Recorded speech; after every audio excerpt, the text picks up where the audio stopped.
Marami ang mga Pinoy na nadismaya, lalong-lalo na sa mga kaubayan natin na nasa venue mismo. Yung salpukan sana ni Vincent Acero ng Pinas kontra sa 43 anyos na taga-Thailand na si Prasit Sakpamrom at ang laban na ginanap sana noong February 15 sa Kulaman, Sultan Kudarat. Pero sa panahong si Asolabio na sana at si Paprom ang sasalang sa ibabaw ng lona ay bigla na lang may malagang anunsyo ang isinigawa. Announcement. Sobrang napakahalaga po nito. Ngunit, bago ang lahat, ay ang aming paghingi ng aming taus-pusong paumanhin. Sapagkat ang isa sa pinaka-main events, pares ng main events na ating pinaka-aabangan ay mangyayari sana dito sa Senator Ninoy Aquino. Sana. Nagkaroon lang po ng medical problem ang isa sa mga fighters natin. Kung kaya, inihihingi ng lahat ng mga boxing promotions na nandito ngayon, kasama ng WPA, on behalf of the WPA Asia, na ang matutunghayan po ninyo na laban ay huling laban na po. At ito ay i-announce ng ating announcer.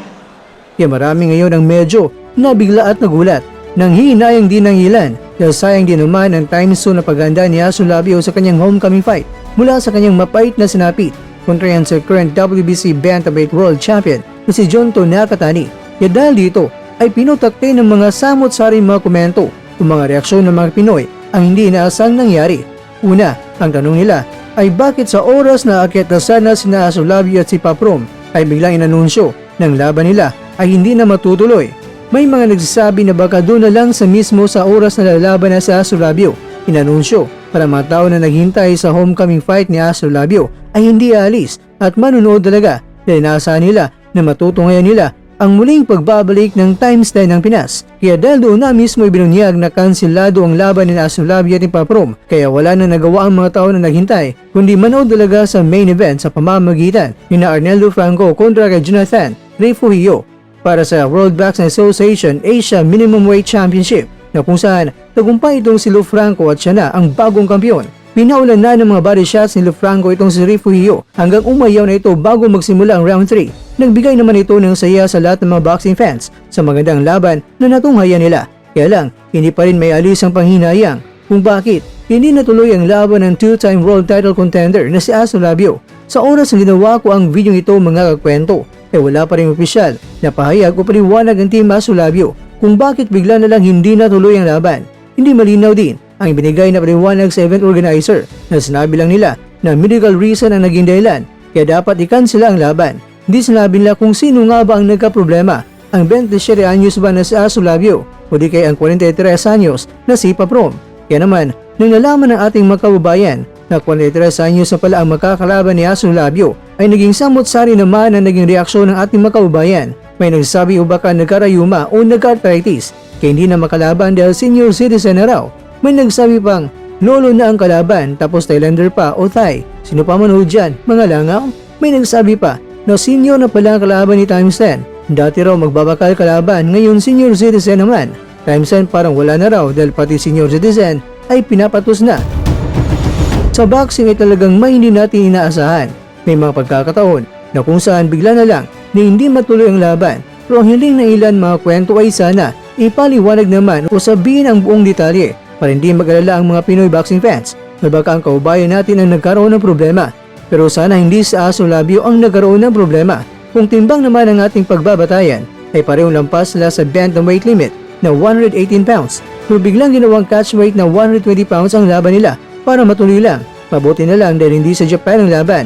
Dahil matik, ban kaagad ng dalawang mga mandirigma. Kung nagka-problema bago ang weigh-in ay sana hindi na sumalang pa sa timbangan ng dalawa kung may problemang medical sila o kahit sino man sa kanila. Siguro ay talagang sa umaga o sa gabi na ng laban nagkaroon ng problema ang sinuman sa kanila pero wala na tayong magagawa kundi ipanalangin na lang na sana ay malayo sa kapahamakan sinuman sa dalawa lalo na ang Acero ng Pinas. Kaya naman, hintay-hintay na lang tayo sa muling pagbabalik ng Lakas Times 10 ng Pinas.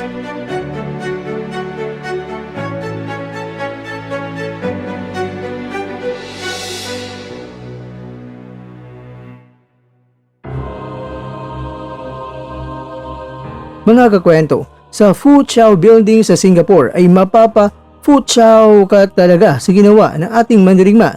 Kalabang Singaporean na si Priti Vraj ay muntik nang pinatalsik sa labas ng lona. Mamaw Kaliboy kahusay, run-on technical knockout sinapit ng kalabang Singaporean. Partida ang kalabang Singaporean ay knockout artist pa yan at undefeated pa bago natikman ang pait at humiga sa ibabaw ng lona.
At dyan, nagtatapos ang ating kwento.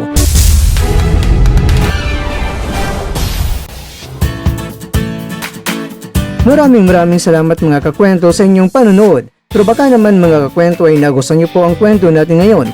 Baka pwede niyo po akong mabigyan dyan ng like, subscribe at pa-click na rin sa bell button.